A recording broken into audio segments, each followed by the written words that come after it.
Hey, how you doing? My name is Eric Henderson, also known as Exit Fame, and I'm a behavior specialist at Charles River Recovery.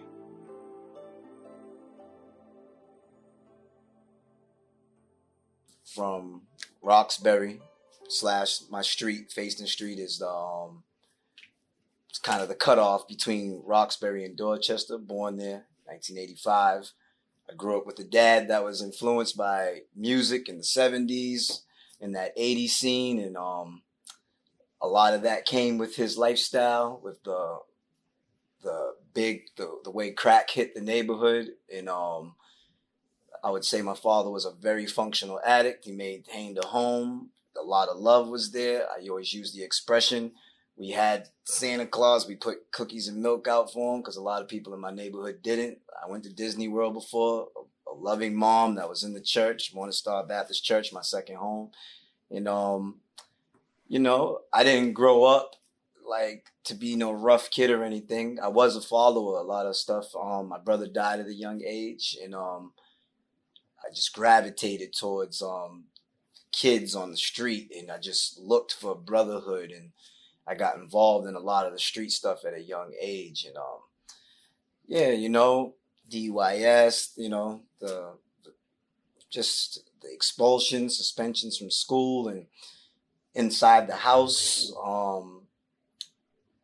My father had this kind of ritual where when he got busy means using, he would close the door, and my mother would go in another room listening to gospel music, and that was really normal for me to walk around the house. And we had a very clean house. It's not like I was living in a shack, but like in little stashes of the house, finding like a nip bottle with aluminum foil on it and stuff like that, and just thinking stuff like that was normal.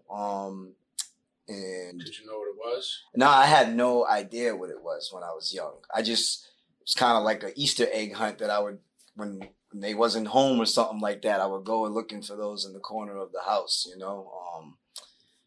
just people coming in late night on those nights when my father went in the room and my mother went in there. That's just how it was, you know what I mean? Somehow, some way, he would wake up in the mornings and, he worked, and him having 3 Miller Lights in the morning while listening to Jodeci or something like that was normal while I got ready for school. And I'd never seen anything wrong with it, as a young age. And moving forward, as a teen, I had no idea my father was in recovery, and he would take these trips and say he was doing music. And later on in life, what I found out is that he was going into treatment and stuff like that. I had no idea. I stumbled. How old were you when your father got sober? Oh yeah, yeah, sober now? Yeah. Thank God for the church. And it was difficult it was a difficult transition. I remember when he came home from treatment, which I didn't know was treatment, but I used to smoke weed with my father at a young age, like at 14, 15, and watching him be inebriated and under the influence was funny to my friends, you know what I mean, in the neighborhood. And Big E, that's what they called him. And when he came back from those adjustments, I had no idea what was really going on, but I know that me and him wasn't really getting along. But I was kind of already going in the street direction and being a follower, and to prove my point to people, I would do whatever it took. And I found myself in situations where years of my life were gone to the system in incarceration due to poor choices. And I came home, and I would say I fell into recidivism, the statistics, and started trying to be still being a follower, trying to be a hustler, selling this and selling that. My father, have not known the disease, the way me meeting rock bottom, the way it started, the beginning of it, one day in April 2011, my dad, I would have stuff in the house when I was selling and all this kind of stuff, and he snuck into my stuff one day, and long story short, I seen him. He looked kind of crazy. So I don't know if you want to call it a relapse or if he was already active, because he would get stuff from me here and there. But this time it was serious because I knew the stuff that I had in the house, you know what I mean, was, and when I went into my room, I seen that a lot of stuff was discombobulated, like pills were mixed with this. And I could tell someone was trying to sneak something and probably heard me coming in the yard and just scrambled away. And unfortunately that day, you know what I mean, I walked in the house and found my father dead. And that guilt tore my heart apart for so long. I always felt like I killed my father. And yeah, man, all the hustling and trying to be a pimp, all these things that I was just trying to emulate from the neighborhood, it just went out the window. I like to use the expression to show you the digression. The Beamer turned to a rental. The rental turned to my mother's car. My mother's car turned into a bus pass. And before you know it, I was sneaking on trains. And it was the beginning of my rock bottom. And I like to call it now. It was about 7 to 8 years of pure hell. I got shot 4 times in this process, stabbed in this process, lung collapsed in this process, more jail time in this process. God did bless me with making children in this process and missing time in their lives, and my oldest seeing a lot of this. And now, even with 44 months going on, chasing 4 years right now, she has issues as a result of my poor choices. So, I mean, no matter what, I was always trying to be something I wasn't. That's why I was never good at it. That's why I always got caught. That's why I could never stack $20,000. It just wasn't for me. But I was trying my hardest. But in this process of doing it, I was killing myself. I was hurting the family. Many losses, putting my life at the line, my freedom on the line, everything that comes with that kind of stuff, So, so what happened that made you change? Whew. Yeah, when what we say in the halls is the gift of desperation. My gift of desperation, it didn't look like a bullet hole, it didn't look like a stab wound, it didn't even look like finding my father dead. My son's mother, who was pregnant at the time with him, who we were in a program together, and I'm not exploiting her because she's doing actually good now, but it is a part of my story. If she was to ever see this, they get upset about that. But we relapsed together while she was about 7 months pregnant in a program. We went back on a run, and it just got worse and worse and worse. And the things that the things that I influenced and subjected her to, and the stuff that, you know what I mean, she brought to the table with her using and my using at that time.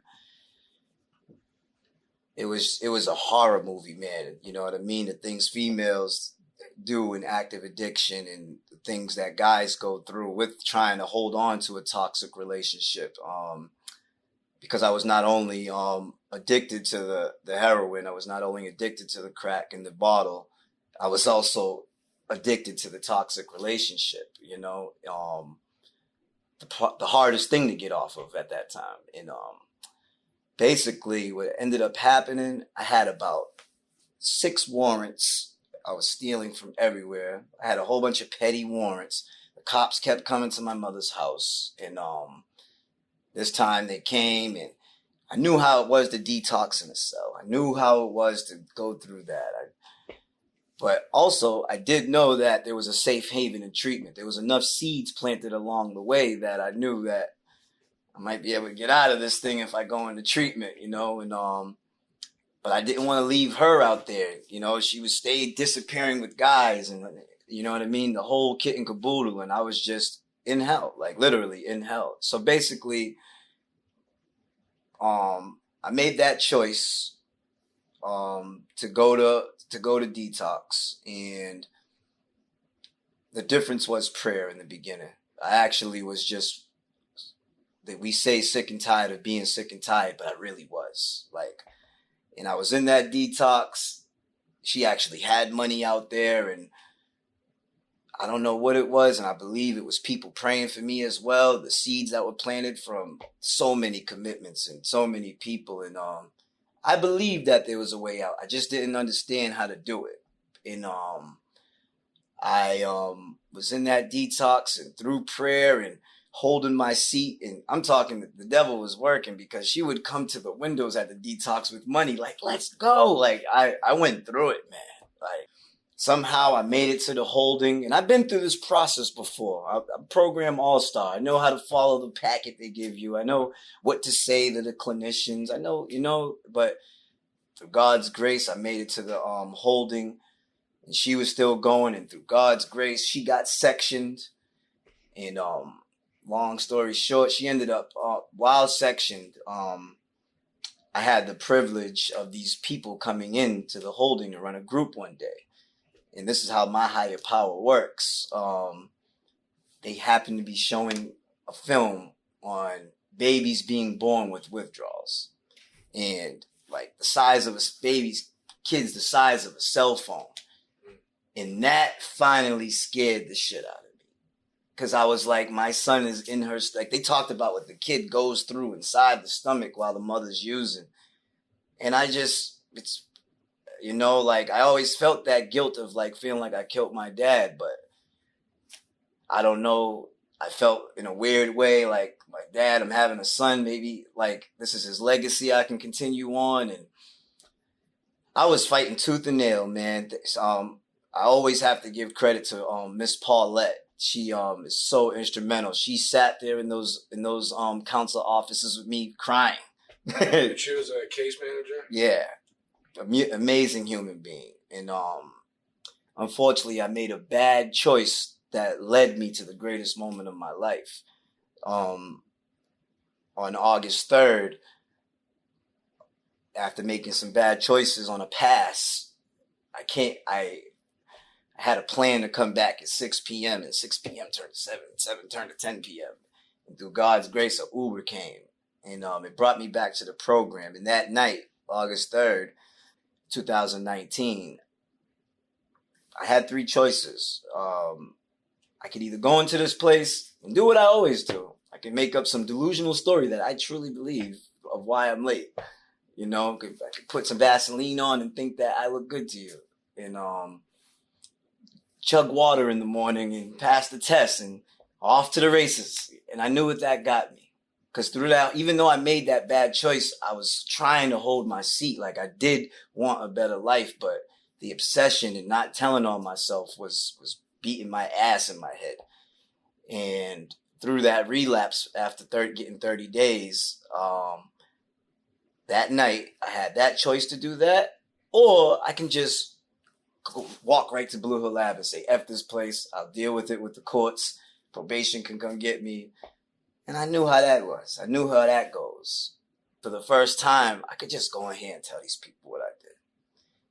And I don't know, I believe all those prayers for those 30 days before that relapse and everything that I was praying about, I believe that God gave me the courage to have that honesty. And I went in there and just told them what I did. And that relief and that feeling that honesty brought me, it let me know that was my introduction to recovery. You're only as sick as your secrets. Yeah, and I fell in love with that freedom of not having to worry about living wrong. I liked it. Like I went to group the next morning and I told, there's like 40 people in that group in stabilization when you're in there. And it's rough. And I stood up in group and I told the group and the counselors what I did that night before, and tears are just pouring down. And next thing you know is an effect. You got other people in the group. I went and used on a pass too. And it was like, and it was like it was one of my first spiritual awakenings. And that was on August 3rd. And then I remember they got this little gym area because I was still I started my routine of recovery. I started doing prayer every morning. I was praying for her because she's handcuffed to a bed having my son. And I can't see her and I can't call there directly. Like, I got down inside that holding completely on restriction. And I prayed because I didn't know what was going on. And I've never felt powerlessness of having a kid being born and she's handcuffed to a bed and I don't know what's going on. I made some promises to God and I still keep those discreet. And on August 11th, after seeing that horror story with those kids being born and She was an IV user, crystal meth user. She's doing good now. I'm not saying she still is. She ran harder than me, you know. And I was just afraid that this little boy, this baby, was going to be born with. I just didn't want that for him. But on August 11th, man, God gave me a son completely healthy. He didn't need methadone. He didn't need anything. And between that feeling of being honest on August 3rd and that prayer being answered, I felt like God said, I did my part, now it's your turn. And from that moment forward, I haven't used or picked up. Here we are, going on 45 months later.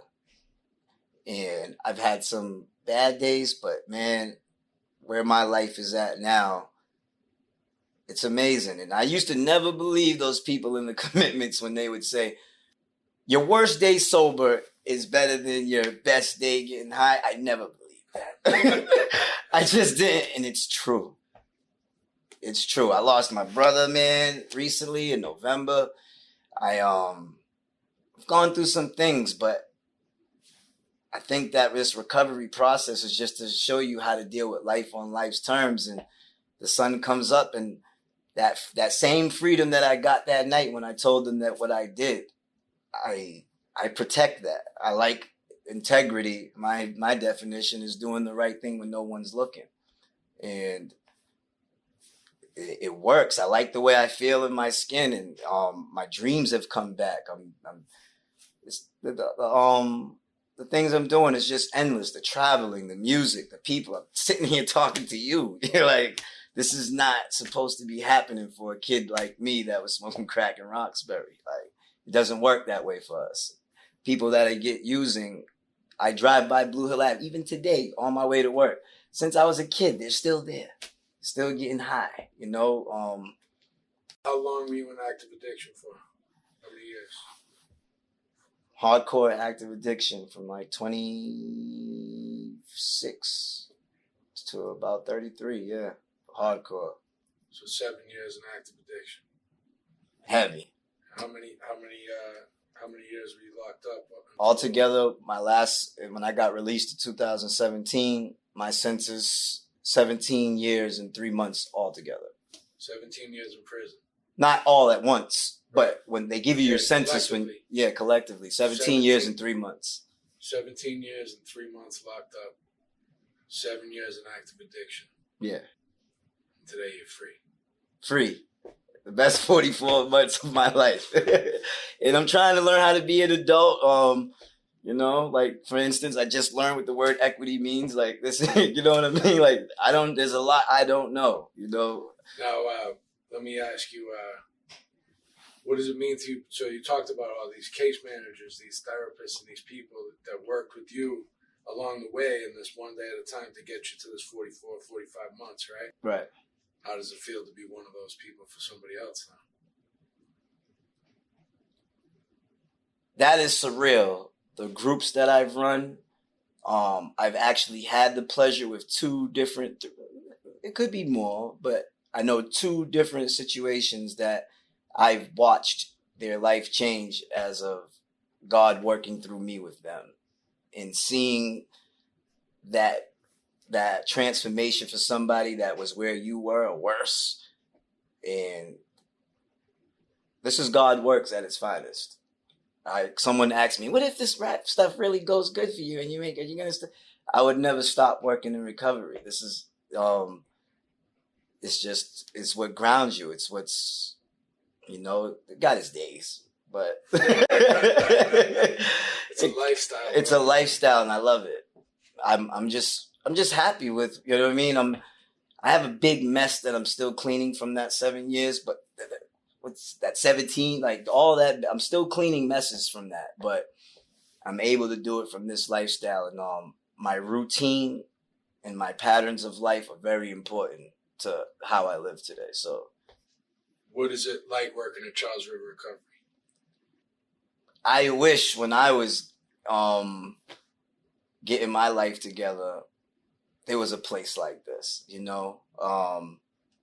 I've never seen a place where it's mostly all the staff are in recovery. A lot of, even nurses, you know what I mean? And And I'm not saying that because I work here. Like we care.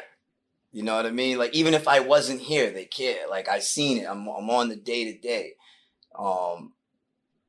This disease doesn't discriminate.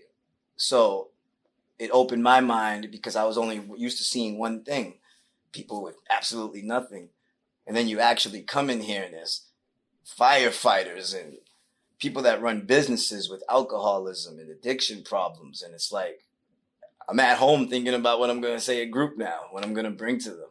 And when you see that patients and clients, when they see you at a meeting or they make something on Facebook about you or they leave an email about what you're doing in group, I think I'm not good at taking compliments, but I love that stuff. You know what I mean? I'm really censoring my language. Like I really love it. Yeah, it makes me feel. I see your name on one of the reviews. Yeah, and it's like, and whether you're gonna choose recovery, because being clean and recovering are two different things entirely, and I have the opportunity to let people understand that, and letting other people know that alcohol and drugs is not your problem. You got some deep stuff going on inside you and you found a way to cope with it. But unfortunately, the way you found to cope with it is the wrong way. And to give them the ultimate solution, we have to be sensitive. There's different ways of recovery, different methods. For me, it's AA. I can only give you what worked for Eric. If I had to give one piece of advice to anybody struggling or dealing with addiction, alcoholism, stuck in a tough situation, I would say to pray and then let go and then, put yourself in a situation where people can't help you. And I believe from my own experience, that's how the miracle starts to happen. Strangers come up to you and start giving you suggestions. And I believe that is the act of surrendering, but it all starts from just saying, God help.